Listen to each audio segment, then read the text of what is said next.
بعض اوقات کوئی چیز ہوتی ہے تو سارے حق ہوتے ہیں، ان میں سے صرف ایک کو حق کہو باقیوں کو غلط کہو تو یہ غلط ہو جاتا ہے۔ یہ پگڑی ہے نا، رسول اللہ صلی اللہ علیہ وسلم نے سفید پگڑی پہنی ہے، حضور پاک علیہ السلام نے کالی پگڑی بھی پہنی ہے، حضور پاک علیہ السلام سے دھاری دار پگڑی بھی ثابت ہے۔ اب میں کہوں نا کہ صرف سفید سنت ہے باقی کالی اور دھاری دار پگڑی سنت نہیں ہے تو یہ غلط ہو جائے گا۔ میں کہوں گا یہ بھی سنت ہے اور کالی بھی سنت ہے اور دھاری دار پگڑی بھی سنت ہے، کیوں؟ یہ رسول اللہ صلی اللہ علیہ وسلم نے پہنی ہے۔ تو جو کام اللہ کے رسول سے ثابت ہو نا اس کو کبھی غلط نہیں کہتے۔ ہاں کچھ کام ایسے ہوتے ہیں جس کو رسول اللہ صلی اللہ علیہ وسلم کرتے ہیں پھر حضور چھوڑ دیتے ہیں، جس کو حضور چھوڑ دیں نا تو ہم بھی اسے چھوڑ دیں۔ جس پر رسول اللہ عمل پیرا رہے ہیں ہم بھی عمل پیرا رہے ہیں، ہم بھی نہ چھوڑیں۔ میں مثال دیتا ہوں، حضور پاک علیہ الصلوۃ والسلام نماز میں رفع الیدین فرماتے تھے، یہ حضور کی حدیث ہے۔ صحابہ کرام میں حضرت عبداللہ بن عمر رضی اللہ تعالیٰ فرماتے ہیں حضور پاک علیہ السلام نے رفع یدین فرمایا تھا اور بعد میں حضور نے نماز میں رفع یدین چھوڑ دیا تھا، صرف شروع میں اللہ اکبر میں ہاتھ اٹھاتے پھر سلام تک دوبارہ ہاتھ نہ اٹھاتے۔ تو جب حضور نے کیا تھا وہ حق تھا، اور جب حضور نے چھوڑ دیا تو ہم بھی چھوڑ دیں گے، بس یہ دین ہے۔ ہاں کوئی آدمی آپ کو کہے کہ آپ نے کیوں چھوڑا ہے، ہم نے حضور پاک کی وجہ سے چھوڑا ہے۔ اب کوئی بندہ کرتا ہے رفع الیدین، ہم اسے کبھی نہیں کہیں گے تیری نماز نہیں ہوتی، وہ حضور کے پرانے طریقے پہ عمل کر رہا ہے، وہ طریقہ نہیں ہے جو حضور سنت دے کر گئے ہیں۔ ہم نہیں کہیں گے کہ تیری نہیں ہوتی لیکن تو پرانے طریقے پر ہے۔ حضور علیہ السلام کا موجودہ طریقہ کیا تھا، اللہ کے رسول نے چھوڑ دیا تھا۔ تو کبھی دوسرے پر فتویٰ نہ لگائیں۔ اور ایسے میں ان حضرات کو کہتا ہوں جو رفع الیدین کرتے ہیں کہ بھائی آپ پرانے طریقے پر عمل تو کر رہے ہو لیکن آپ ان پہ فتویٰ نہ لگائیں جو حضور پاک کے اب بھی طریقے پر موجود ہے۔ فتویٰ نہیں ہونا چاہیے، بات سمجھنی چاہیے کہ حضور پاک علیہ السلام کا یہ عمل موجود ہے۔ اسی طرح یہ جو ہاتھ باندھنا ہے، ہاتھ کہاں باندھیں؟ حضور پاک علیہ السلام سے ناف کے اوپر ہاتھ باندھنا بھی ثابت ہے اور ناف کے نیچے بھی ثابت ہے، دونوں طریقے ثابت ہیں۔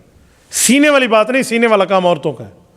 ناف کے اوپر اور ناف کے نیچے دونوں طریقے ثابت ہیں، لیکن سنت طریقہ کون سا ہے؟ ثابت تو دونوں، اوپر باندھو بھی نماز ہو جائے گی، نیچے باندھو بھی نماز ہو جائے گی۔ سنت کون سا ہے؟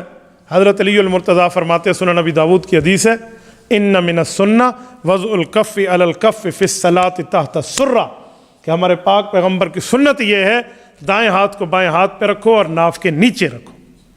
کوئی اوپر ناف کے رکھتا ہے ہم یہ نہیں کہیں گے تیری نماز نہیں ہوتی، لیکن سنت یہ ہے جو حضور کے طریقے پہ چلیں گے، دوسرے پہ فتویٰ نہیں لگائیں گے، دل کو بڑا رکھیں گے۔ ایسے میں ایک جملہ کہتا ہوں، حضور پاک صلی اللہ علیہ وآلہ وسلم سے اونچی آمین نماز میں کہنا بھی ثابت ہے، آہستہ آمین کہنا بھی ثابت ہے، لیکن حضور سے، امام سے، مقتدیوں کا مسئلہ نہیں ہے، یہ یاد رکھنا۔ ہمارے نبی مقتدی نہیں ہے، امام ہے، تو امام سے ثابت ہے۔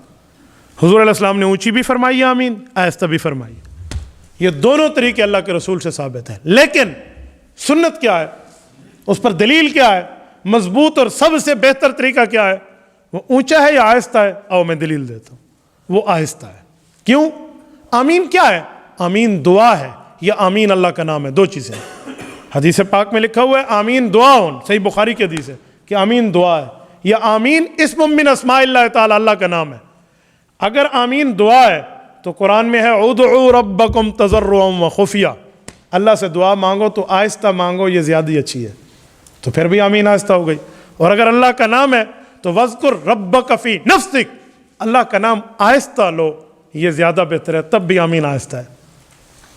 لیکن کوئی اونچی کہے تو آپ نے اسے فتویٰ نہیں ٹھونکنا۔ ہم جو کر رہے ہیں یہ حضور کی سنت ہے، لیکن جو کر رہے ہیں ہم اس پر فتویٰ نہیں لگائیں گے، اپنے دل کو بڑا رکھیں گے۔ کیوں؟ وہ بھی ثابت ہے۔ ایسے ایک جملہ میں مزید سمجھاتا ہوں، یہ جو کانوں پر ہم ہاتھ اٹھاتے ہیں نماز میں، تو کانوں تک ہاتھ اٹھائیں یا کندھوں تک اٹھائیں یا سینے تک؟ حضور علیہ السلام سے تینوں ثابت ہیں، سینے والا بھی، کندھے والا بھی، کانوں والا بھی۔ تو کوئی ادھر ادھر اٹھاتا ہے تو آپ نے فتویٰ نہیں لگانا، لیکن سنت یہ والا ہے، ہم ادھر تک اٹھاتے ہیں۔ کیوں؟ ہمارے لیے دو حدیثیں کہاں گئیں؟ تو ہمارے امام صاحب نے جو طریقہ اختیار کیا نا، امام ابو حنیفہ رحمۃ اللہ علیہ نے، صحابہ کے شاگرد ہیں، انہوں نے بہت اچھا طریقہ اختیار کیا۔ وہ فرماتے ہیں کانوں تک اٹھاؤ، کہتے ہیں کیوں؟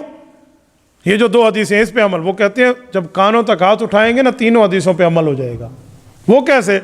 ہاتھ ایسے ہی جائے گا نا تو سینے سے گزرے گا، پہلی حدیث پہ عمل ہو گیا۔ کندھے سے گزرے گا دوسری حدیث پہ عمل ہو گیا, کان پہ پہنچے گا تیسری حدیث پہ عمل ہو گیا, تینوں پہ عمل ہو گیا. ٹھیک ہے, تو اسی لیے جو نہیں کر رہا نا ہم اس پہ فتویٰ نہیں لگائیں گے, لیکن اپنے طریقے کی دلیل تو دیں گے. کیوں؟ حضور کے دین سے ثابت ہے. میرے دوستو اسی طرح جو ثابت ہے, جو عمل کرتے اس پہ فتویٰ نہیں لگائیں گے, لیکن جو کام ثابت نہیں ہے, جو شریعت میں لکھا ہوا نہیں ہے, اور کوئی کرے تو وہ دین نہیں ہے, اسلام نہیں ہے, وہ بدعت ہے. یہ میں فرق سمجھا رہا ہوں. وہ بدعت ہے جو شریعت سے ثبوت ہی نہیں. تبارك الذي نزل الفرقان على عبده ليكون للعالمين نذيرا.